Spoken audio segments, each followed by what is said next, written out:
ঘরে বসে বৃষ্টি দেখতে, বৃষ্টির গন্ধ উপলব্ধি করতে, দৃশ্যগুলো মাতিয়ে তুলতে কার না ভালো লাগে? ভালো লাগে প্রায় সবারই, তবে সবার নয়। যাদের আসলে অভাব অনটন নেই, বৃষ্টিতে তাদের ক্ষয়ক্ষতি নেই, তারা এই সুন্দরভাবে উপলব্ধি করবে যে চমৎকার বৃষ্টি। কিন্তু এই বৃষ্টি যারা উপলব্ধি করতে চায় না, অর্থাৎ বৃষ্টি চায় না, তারা হচ্ছে শ্রমিক শ্রেণীর মানুষের মধ্যে অনেকাংশ।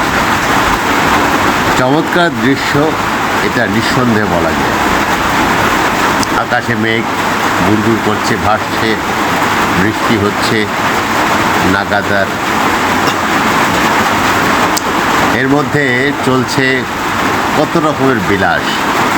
কারণ রান্নাবান্না, এই চমৎকার ফুলগুলো অচিরেই মারা যাবে এই বৃষ্টির পানিতে।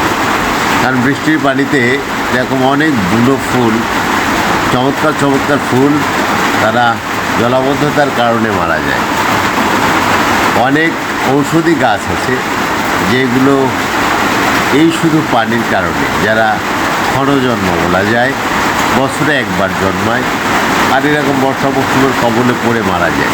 চমৎকার চমৎকার ফুল ফুটবে এবং ফুলের গায়ে পানি পড়বে, সে পানি পড়ার দৃশ্য দেখতে অন্যরকম একটা অনুভূতি জাগায়। বলেছিলাম আকাশে মেঘ, তারপরে বৃষ্টি হচ্ছে, রাস্তাতে বৃষ্টি, ঘরে বৃষ্টি, বাইরে বৃষ্টি, বৃষ্টি চারিপাশ। বৃষ্টির মধ্যেই হয়ে যাক না বৃষ্টি বিলাস।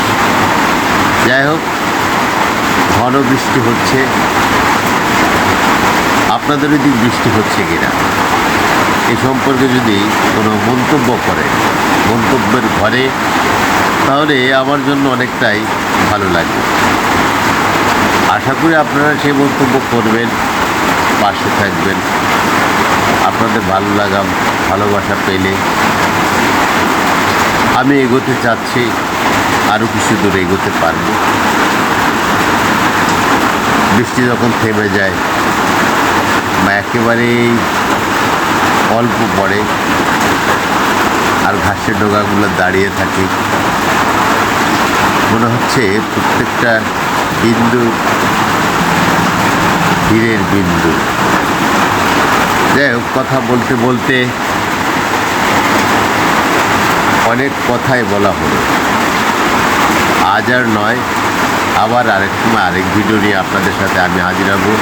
গুলজার সেন, গরিব কবি। সেই পর্যন্ত আপনারা সকলে ভালো থাকুন, সুস্থ থাকুন। সুস্থ জীবনই সুন্দর জীবন। আপনাদের সকলের সেই সুন্দর জীবনের প্রত্যাশা করি।